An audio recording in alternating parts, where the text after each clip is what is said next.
C'est un leader ya Congo profond, leader na mapata. Asilisa luxe ya avion, atia complexe ya avion mopandi, compagnie aérienne o etika voyage na défaut. Pour a commisser yango eloko pamba bondi melanga que à travers l'avion na yamo kwake Airbus 330, Airbus 320 pe à terre. Quel que soit rang social na yo, CAA a pesi opportunité, ya ko voyager sans plaignant pour a bouki ba prix a commissi yango très abordable. Billet nyonso eza ko kita o voyager partout n'étendue nyonso RDC, tina Congo profond. Prix à billet, engaye, neti kaka nyampoul, et comme très abordable veut dire, moto tout quel que soit rang social na ye, anati na koka mingai na nzoto te, pour na ko voyager. On peut femme d'affaires, commerçant, politicien, ba responsable d'entreprise, ba enseignant, et ezala yo chayo, lelo na modèle CAA, boukeli ba prix à billet, ni melanga ke complexe ya ko voyager, sili,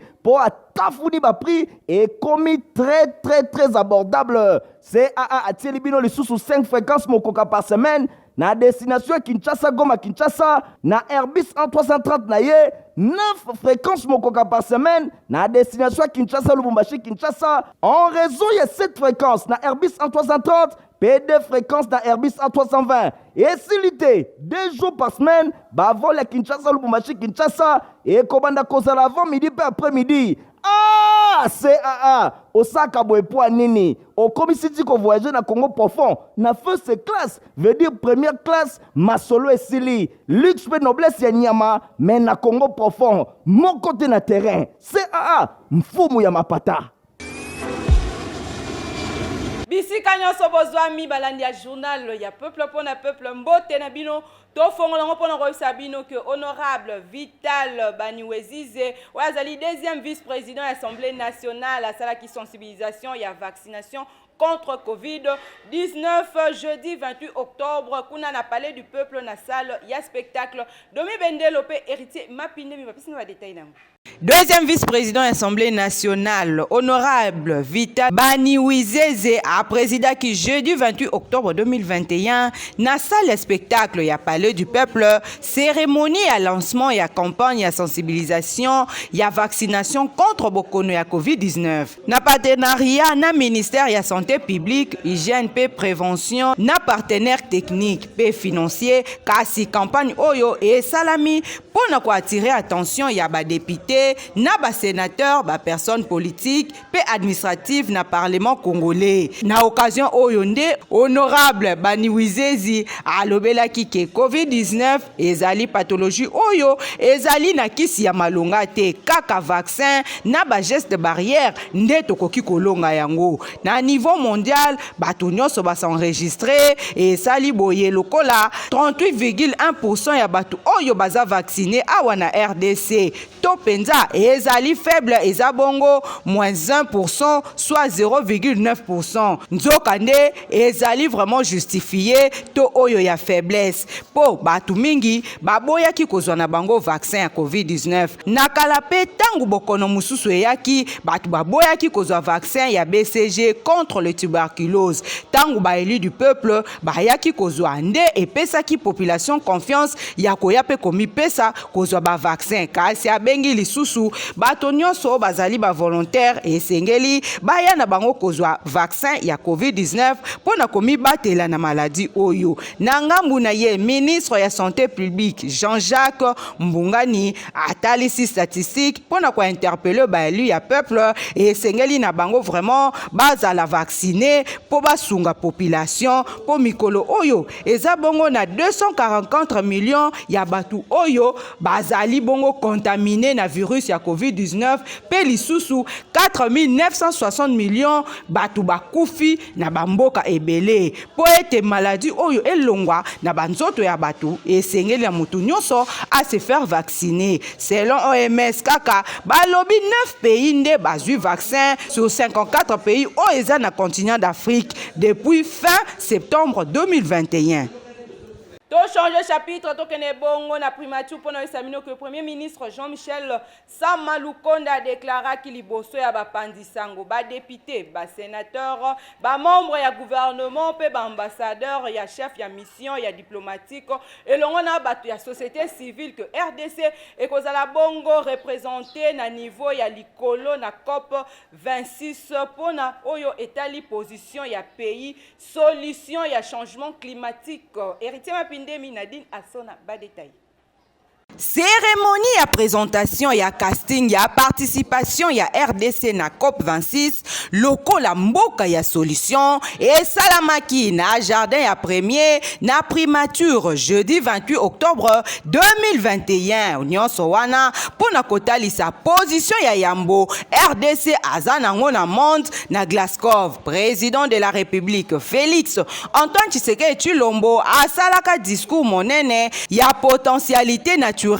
poete koetalisa RDC ezali doté pona ko contenir ba effet ya réchauffement climatique na échelle internationale. RDC azali deuxième pays oyo azana forêt tropicale humide na monde ya munene ezali pe na ba importance réserve écosystème naturel ya planète pe azali ko regorger mingi penza na faune na flore ezali pe 5e puissance mondiale na biodiversité bazamba ya RDC ebimisaka ba carbone atmosphérique na kati ya banzete pe ezali contribuer na considérablement l'atténuation ya réchauffement climatique na ba potentialité climatique na yango RDC babakisi lisusu tourbière étendue na 101.500 km² ya territoire national oyo ezosala pui ya 300 gigatonnes dioxyde de carbone soit équivalent plus de 2 ans ya émission mondiale ya gaz ya essai de fer awa na RDC ezali lisusu réservoir ya eau douce. RDC ezali doté na 10% ya réserve na niveau mondial pe 52% na Afrique pe lisusu ezali na ba potentiel lokola photovoltaïque estimé na 70 000 mégawatts grâce à exposition naturelle na ligne ya équateur et Kabola République démocratique du Congo Andé nde na yango esali immense gisement solaire nde premier ministre Jean-Michel Sama Lukonde yango nde alobaki na maloba na ye après ba détail ya potentialité ya RDC oyo chef ya gouvernement alobaki abakisaki pe lisusu RDC azali kozela nini na COP 26 na ba regard nyonso RDC esengeli a bénéficier na accompagnement ya mokili mobimba pona ko sauvegarder ba richesse patrimoine pe ko garantir population na ye azala na ba droit ya ko jouir na ba potentialité na ye environnementale pe accès ya fonds climat yango RDC ezosenga compensation équitable PCOP 26 Oyo est constitué opportunité pour la RDC à récupérer leadership environnemental péna climat. N'applié il y a 10.204 il y a programme d'action gouvernement 2021-2023. Ndena slogan Oyo babakisi RDC pays solution. Yango wana premier ministre Nasuka a encouragé ki batu nyonso oyo bazali kozela bango na cérémonie oyo ezali kuna kobanda kasi ba oyo pe bazo sala musala ya makasi po ete tolonga na COP 26 oyo RDC ezala toujours likolo. Tolongwa bon na ville province ya Kinshasa tokene bon na Sankuru pona sabino que assemblée provinciale ya Sankuru basala ki plénière jeudi 28 octobre pa yuapi ba déclarer bongo kolongola gouverneur ya Sankuru Stéphane Mukumadi Domi Bendelo héritier mapinde bi bazaki wana na compte ya Info Lingala. Mokolo ya mercredi 27 octobre ezalaki climat moko ya matata na province ya Sankuru mingi penza na ville ya Lusambo epai wapi population ba yaki ebele po na kotala ndenge nini ba honorable député provinciaux ba kotraité makambo na bango pamba te souhait ya population ezalaki komona gouverneur Stéphane Mukumadi aye bana kolongwa ndenge bozali komona ba komi na ba papier pe ndenge bazali koyemba.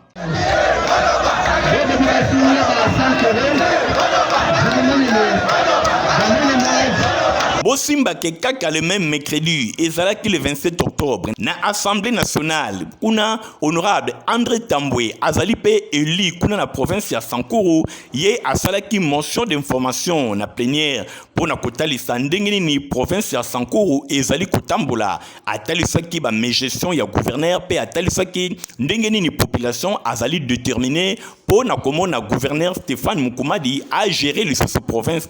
pambate makambu ezali kotambola malamu te souhait ya population ezalaki komona gouverneur na bango alongwa ndenge honorable André Tambwe atalisaki liboso ya ba honorable député na Assemblée nationale. Na masolo éducation bosimba ke na susi azalaka nango première dame de la République Denise Nyakero Tshisekedi elongo na fondation na ye na programme excellence en des boursiers bazwaki nzela ya kokende bongo mboka France bamataki en direct ya aéroport ya Njili. Nathalie Kaila Kapenda pe Stéphane Skande. On a seulement ici.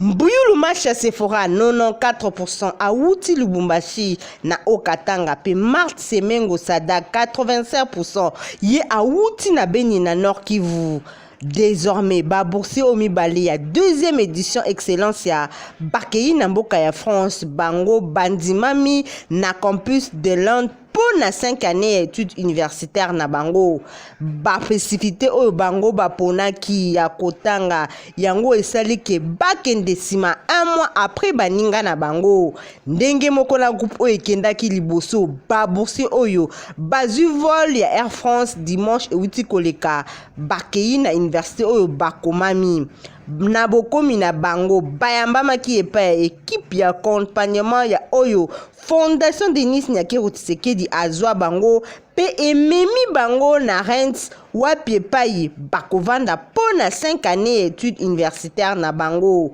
Fondation Denis Nyakero Tshisekedi ezali fier ya komona deux jeunes congolais oyo lelo bazui récompense na kotanga na pasi ba condition o kutu moya koloba ezate surtout Marthe oyo azalaki bongo na Beni wapi epai ben sécurité ya ndenge na ndenge esalemaka bambula ebele kasi azali exemple ya suivre pona courage epai ya ba jeune ya coin ya mboka bosimbake kokende na bango programme excellence et commis désormais na 40 boursiers internationaux na bamboka lokola France, États-Unis pe Maroc bakisa 132 boursiers oyo bazali awa na République démocratique du Congo o bakabola bango na université ya ndenge na ndenge.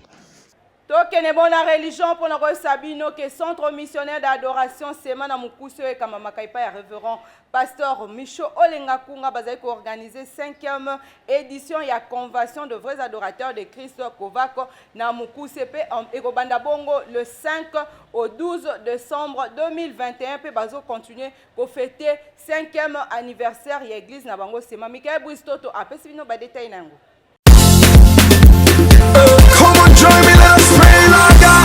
Tango ngonga ekokaka olinga tie lotomo po esi ekoki makambo efo esalema Kinshasa tango ya makambo ekoki avec 5e anniversaire ya église centre missionnaire d'adoration sema na mokuse we ekumbamaka avec impact pe idéologie et pas à l'adorateur qui fait bouger les trônes de Dieu le pasteur Micho Olenga Kunga baza organiser convention des vrais adorateurs de Christ Kovac na mokuse 5e édition yambalo yote meza quand c'est l'heure et wa Kovac yambalo yo ezande likambo ya ngonga rendez-vous za kobanda dimanche 5 si dimanche 12 décembre 2021 chaque jour de 17h à 19h45 8 journées mokoka ya démonstration ya nguya ya nzambe ya epakwa kolo ye moko kozala rendez-vous na ngwende na ya bokonzi moto ekopela kosakana te bikambo ekosalema ebongo basali ya nzambe bilombe oyo bakokumbela bilulu oyo 5e édition ya Kovac pasteur Faustin Ikaka pasteur Raphaël Vubu pasteur Ezekiel Beponga ya Sema pasteur Dona Ebondo ya Mwanda docteur Stéphane Skande payé moko otia milulu l'adorateur qui fait bouger les trônes de Dieu et qui fait trembler les démons révérend Micho Olenga Kunga kozanga na yo kutu rendez-vous ote yaya otuninga kozala wapi temple du centre missionnaire d'adoration Sema oyo somi na avenue Kimbangu numéro 2 quartier c'est bon na commune ya Mongafula référence croisement ya baveni damso mpe kimbangu ebongo kote ndule engai ye groupe maranata bakonetola bokonzi ya nkolo elongo na bagroupe misusu. Ah oui, lelo eza lelo wana eza kado nzambe apesi yo au travers 5e édition ya kovac. Quand c'est l'heure ngonga ekoki kozanga te.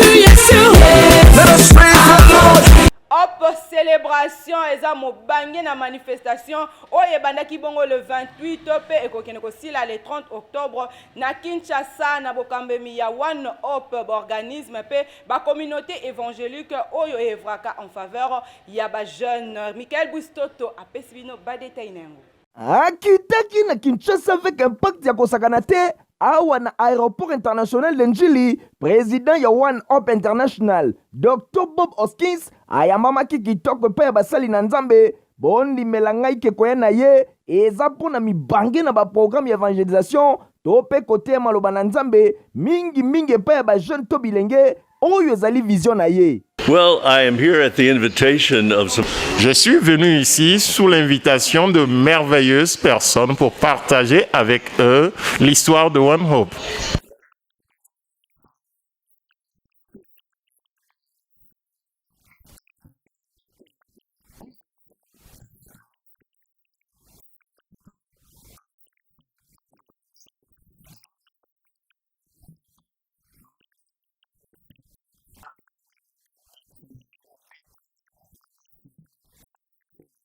Du 28 au 30 octobre, 3 journées mokoka mobange na milulu dénommé Hope Celebration avec différents programmes que vous allez organiser et longo na basali ya nzambe, ba leader pe ba décideur yuka programme. Ce jeudi 28 octobre 2021,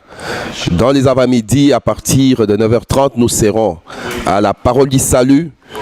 sur l'avenue des Cliniques et les après-midi à partir de 15h30 nous serons au Musée National sur Boulevard Triomphal. Le vendredi 29 dans la soirée, donc à partir de 16h30, ça sera avec les décideurs et d'autres leaders au niveau de Pullman.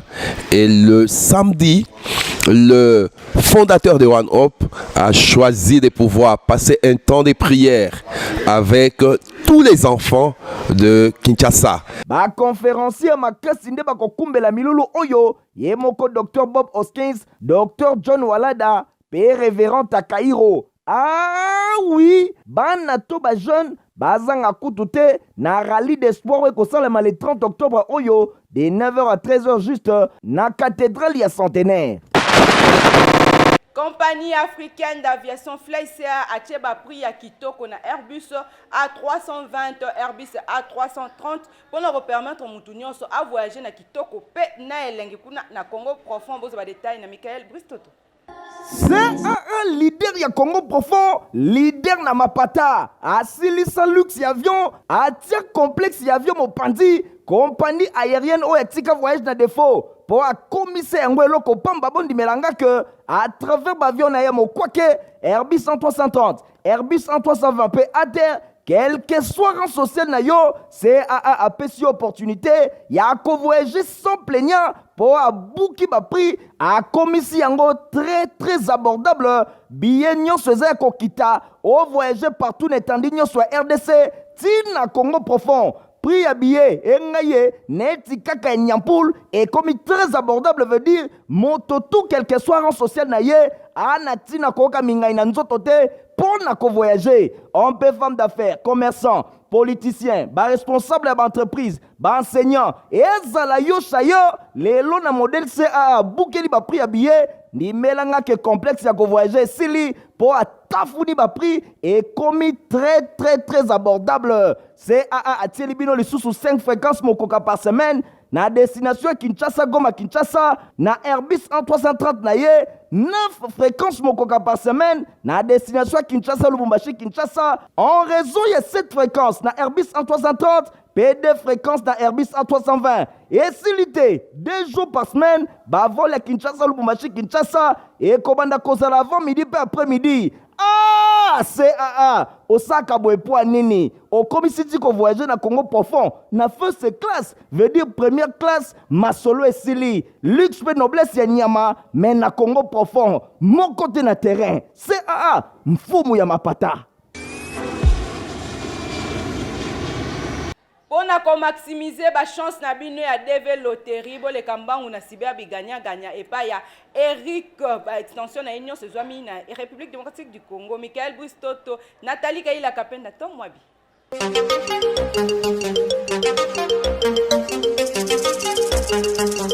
Gaga.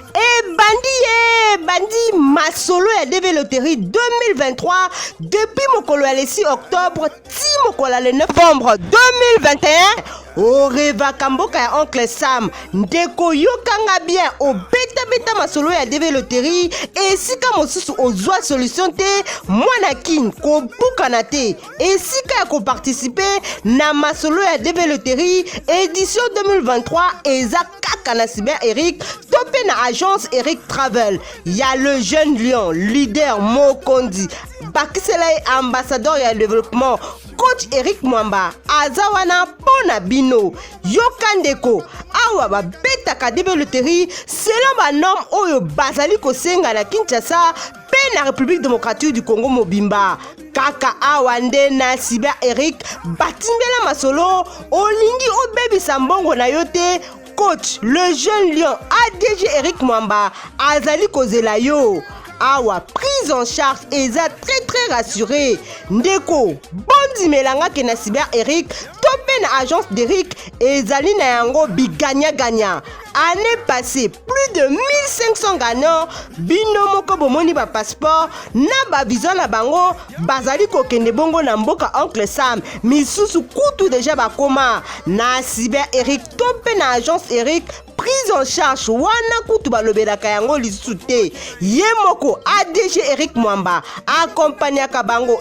inde famille d'accueil eza wana ezali kozela bino maboko ya kofungama oyoki ndeko na $5 ya pamba beta DV loterie soki okomema libota na yo mobimba kaka yo moko soki pe ozali na passeport yaka na yango po ezali condition oyo bapesi bino na ba agence d'Eric pe na Cyber Eric na kosa bino te matériel ya qualité pe ba professionnel nde ba vandeli yango biganya Cyber Eric ya le coach le jeune lion Eric Mwamba botu nanga soki bokozwa bango wapi Eric Travel na 11e rue limité industriel oleki INPP opusani muke na masina sans fil na boulevard Lumumba en face ya robot roulage na Kalamu mona bango na avenue Victoire A3 mosika te na district ya la police na Kitambo magasin entre Facebook na WhatsApp Eric Travel na Cyber Eric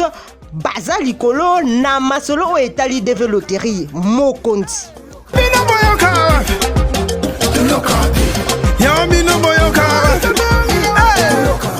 Université canadienne au Congo UCA baza ko bengisa ba diplômé nyonso bayambangu ko s'inscrire na ba faculté na bango eza ya ndenge na ndenge Nathalie Kaila Kapenda Tomwabi ozwi diplôme d'état mutu eza kotungisa yo pona ko continuer ba études universitaires ndeko yoka tikana yebisa bino ozali na posa ya kotanga po ozwa musala mbala moko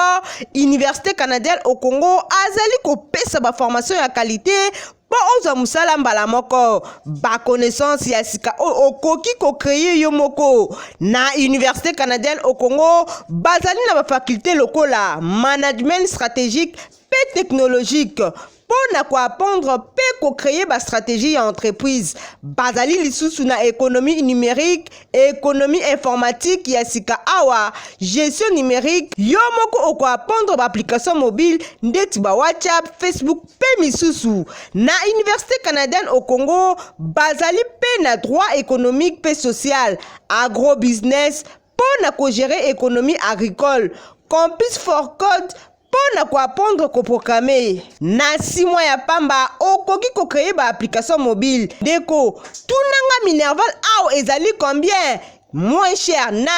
$250 ya pamba ozali ko tanga ndenge recteur Kuba apesi ba précision canadienne au Congo tolingi to résoudre problème ya chômage ya ba étudiants. Na yango avec ba partenaire na biso tozo offrir plus de 500 bourses ya ba nouveaux étudiants au ba kota à l'université canadienne au Congo avec seulement $250 américains. Étudiants à kotanga année mobimba frais mususu ke zalate et en plus à profiter na syllabus na kati ya plateforme et ba TP ba biloko nyonso to tiango na kati ya internet pour na kopesa formation ya malamu na ba étudiants. Seulement avec $250, étudiants à quoi apprendre bah, management technologique, bah, management stratégique, économie numérique, à quoi apprendre comment ça bah, code, na bah, application mobile, yangonde ezali misala ya avenir, yangonde et que pesa bango misala pour après ba études universitaires na bango bazala sous na chômage te nde yango opportunité munene to pesa pas d'étudiants pe tozo ko senga ba parents batindi la biso bana ba ya kozwa formation o ya nouveau millénaire. Bandi melangai $250 ya pamba nanu na monate. Université canadienne au Congo moins cher pour le peuple congolais. Na Université canadienne au Congo bac organisé concours pour la bourse d'études mokolo ya vendredi 29 octobre na ngonga à 10h. Université canadienne au Congo ezwami bongo na première rue Lumete. Tous les Gabon, on a fait des sociétés pour nous sabino que na commune Yangaliema mingi penza na avenue au Congo érosion moko salama kuna et là lisaka population pongite surtout na ba période bambula oyo to ebite soki ba kosa ndenge nini gouvernement azo kansani pona yango bozo ba détail nengo. Bota la binomoko tozali awa na avenue au Congo précisément na commune Yangaliema na quartier Upen bota la érosion oyo ndenge sali musala bandako oyo ezali nzinga ya avenue oyo ezali na risque bandako etikali nano pe bandako mususu ekei déjà na libenga oyo bozali komona érosion oyo bandaki muke lokola maseki kasi botala bino moko réalité. Donc population ya quartier Upen mingi penza na avenue au Congo na commune Yangaliema ba komi na danger moko permanent pamba te bambula oyo ezali kobeta bikolo oyo ezali kolalisa bango pongi te. Toza na Upen na avenue au Congo érosion monene awa ezoboma ezobuka bandako naza kosenga na gouvernement to sito lancer message moi mingi toza kosenga na gouvernement basala tout baya kosala ngo en urgence pour sinon to perdre bandako to perdre banzela to perdre ba vie ya bato. Bal eza lancé na bakonzi ya mboka esengeli na bino bosala quelque chose pour que population ya avenue au Congo na commune Yangaliema bazwa ouf de soulagement pamba te mikolo oyo bambula ndenge zali kobeta bango bazali kolala pongi te bakonzi bozela te ba dégâts eya ya makasi pour que tout le monde a bino bokita pona koluka ba solution yango yo érosion oyo ezali kopusa na muke kasi bozali kobeta yango kara histoire ya lalu na quartier d'Elvo e bandaka kaka boye kasi lelo bolembana pona kolukela ngo solution donc bakonzi bosala quelque chose. Wanje Congo de l'espoir ya mwana mboka mao twene baza kosunga batu bazwa ba bourse de titre bakene kotanga na Chypre en même temps bazo sala ba formation ya anglais pe ya informatique. Michael Bristoto Stéphanas Kandé reportage.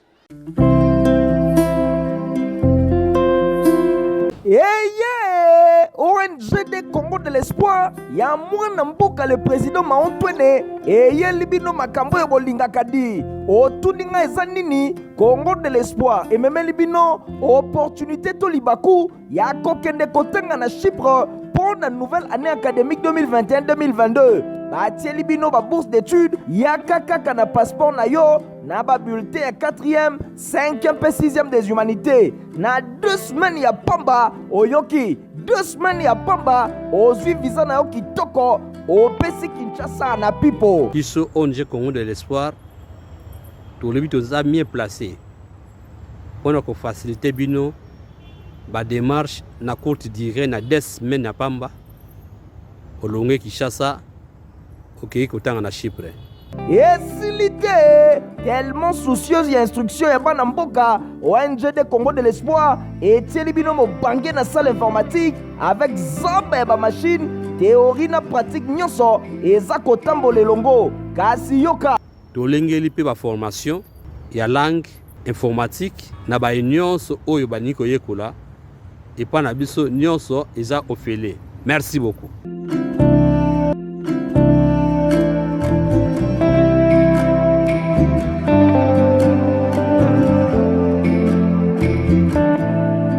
okanisi esili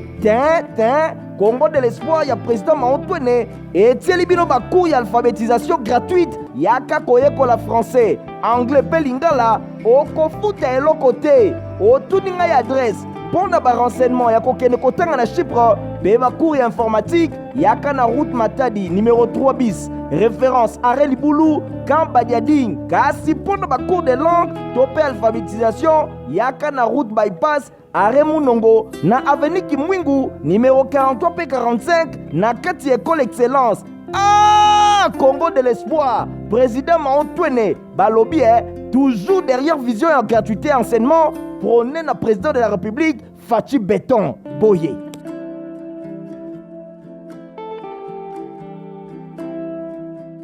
Esika kozwa basapatu ya kitoko ya mokwaki eza se moko boleka mbangu na 7e rue Limete epai ya Papa Griffe. Michael Bustoto, Igon Tingi, héritier Mapindeli. baye nyonso basepelaka na basapatu ya kitoko basandali ya kitoko oyo ezali poso ya nyama bakwiri ya ndenge na ndenge oyo ekuba esika eza kaka se moko na place commerciale na 7e rue Limete epai wapi Papa Griffe sa père d'état azali kosala mikoto ya malonga oyo ekuba boye esengeli kaka te kolulaka oyo ezali kouta na mikili ya bapaya na mboka na biso République démocratique du Congo toza pe na batu bazali capable ya kolatisa bana mboka na biloko ya malonga ndenge Papa Griffe sa père d'état ye azali kosala biloko oyo ekuba rien envié na oyo ezali kouta na mikili ya bapaya yango oyo ezali kosalema okiti kaka na 7e rue na commune ya Limete na place commerciale omoni mbala moko Papa Griffe otali ofungoli monoko la musala maboko. Voilà pourquoi Papa Griffe sa père d'état coordonné un frère na boulot ya Jimmy Winston na beti mbunda pona nini client nyonso aye awa azanga koloba teke bakongole bamitema mabe azanga koloba teke bakonza mboka bamitema mabe botunanga pona nini botana ba œuvre artistique oyoyo souci ya Papa Griffe ezalaka nini chinois bapetio na bachinois bakolatisa biso te soki babi na karateka oui mais na ndenge pena ya makambo forme population congolaise ntango azolata babora bachinois baturk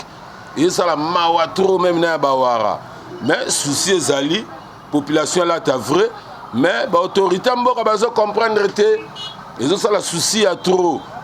imaginez bino moko taneti babiloko o na lati awa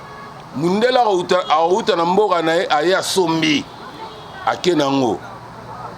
mais na mboka na biso batu bazo somba ebele mais ezo koka kolati sa population nyonso tout. Donc on a sengi na bakonza mboka président de la République premier ministre ya primature ndeko na biso sama oza jeune donc bon mekana ko solola entre bino na bino conseil des ministres bo betana le solo Papa Griffe sa père d'état donc na sali trop na mboko yo et vous allez bien ceux qui vont soutenir population congolaise à l'attaque bien. Ezali boye bandeko nyonso bokende musika te pamba te basulie to bachaussure ya Papa Griffe azali kosala ekomi kobimati na mikili ya libanda bino moko bana mboka esengeli bo profiter na yango na ba prix moko abordable hors de toute concurrence ba prix oyo ekosepelisa bino epai ya Papa Griffe sa père d'état. Bolanda communiqué moko tozana ngo na mesa na biso bazolobela vernissage ya livre kosalema mikolo ezali koya. Olingaka koyekola na nzela ya mikanda libaku kitoko pona yo yango yo surtout yo mwana na nzambe pe mosali na nkolo Maison Livingstone House et bengisi bino samedi 30 octobre oyo ko banda 10h ti 12h na vernissage ya ouvrage intitulé Force d'identité en Christ oyo ekomami avec impact et idéologie et epai ya révérend pasteur Christian Lonsa bondi melangai ke na kati ya mokanda bokokuta mibange na ba révélation pe ba découverte ekuba à travers ba recherche biblique oyo mosali na Nzambe révérend Christian Lonsa asali veut dire akotaki na mozindo ya koyeba makasi oyo ezalaka tango mwana na Nzambe tango akomi na identité chrétienne kozanga vernissage oyo te mwana na Nzambe samedi 30 octobre oyo de 10h